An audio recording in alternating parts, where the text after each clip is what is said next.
Marathi chapter 2 Chintu ने दिला आईला आराम। इसका हिंदी ट्रांसलेशन, चिंटू ने दिया माँ को आराम। दोस्तों, हम माँ पर हमेशा गुस्सा होते हैं, रूठते हैं, उनकी बात नहीं सुनते हैं। वह हमारे लिए सारे काम करती है, लेकिन हमें उनका एहसास तक नहीं होता है। चिंटू को भी इसका अंदाज़ा नहीं था, लेकिन जब उसे यह एहसास हुआ तब उसने क्या किया, चलिए देखते हैं। चिंटू का एक छोटा परिवार था, चिंटू और उसके माता पिता।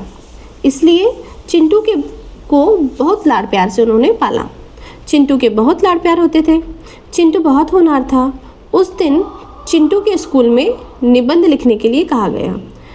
निबंध का जो टॉपिक था वो था अगर माँ हड़ताल पर चली जाए तो।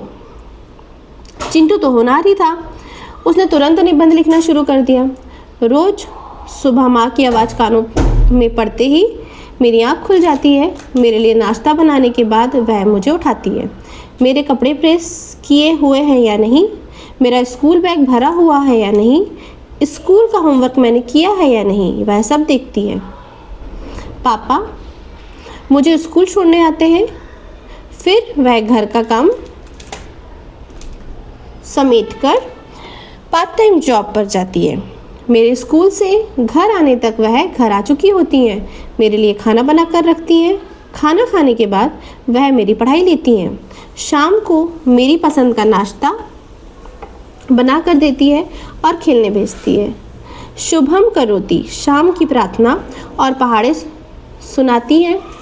रात के खाने की सारी तैयारी करके मेरी पढ़ाई लेती है। जब मैं बीमार पड़ता हूँ तो वह मेरे पास बैठी रहती है। मुझे क्या चाहिए क्या नहीं सब देखती है। लेकिन अगर वह हड़ताल पर चली जाए तो सुबह स्कूल जाने के लिए मुझे कौन उठाएगा, मुझे टिफ़िन कौन देगा। मुझे स्कूल छोड़ने पापा तो आ जाएंगे, लेकिन दोपहर को स्कूल से लेने ऑफिस से कौन आएगा। दोपहर को आने पर मुझे खाना कौन देगा, शाम का नाश्ता कैसे मिलेगा, पढ़ाई कौन लेगा, घूमने कौन ले जाएगा और रात को कहानियाँ कौन सुनाएगा। मेरी कितनी बुरी हालत होगी। पापा को तो खाना बनाना बिल्कुल नहीं आता।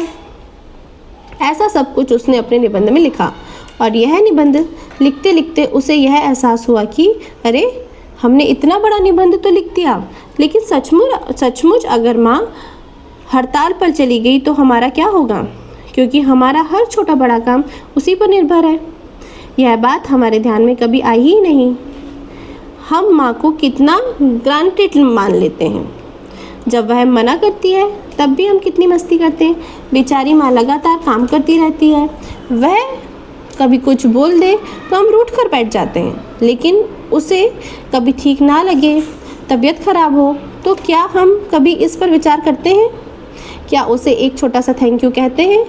इस विचार से चिंटू को बहुत बुरा लगा और उसने तय किया कि एक दिन हम अपनी माँ को आराम करने देंगे।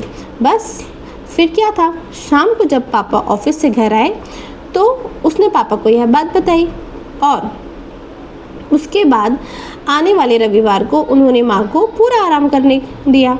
उस दिन सुबह के नाश्ते से लेकर रात के खाने तक सब कुछ उन दोनों ने बाहर से मंगवाया और माँ को आराम दिया। घर की साफ सफाई और बाकी के काम दोनों ने मिलकर किए। उसकी माँ को एक दिन के आराम से बहुत अच्छा लगा। उनकी आंखों में आंसू आ गए और माँ के चेहरे का संतोष देखकर चिंटू को भी बहुत खुशी हुई। तो फिर दोस्तों, क्या आप भी अपनी माँ को एक दिन का आराम देंगे ना?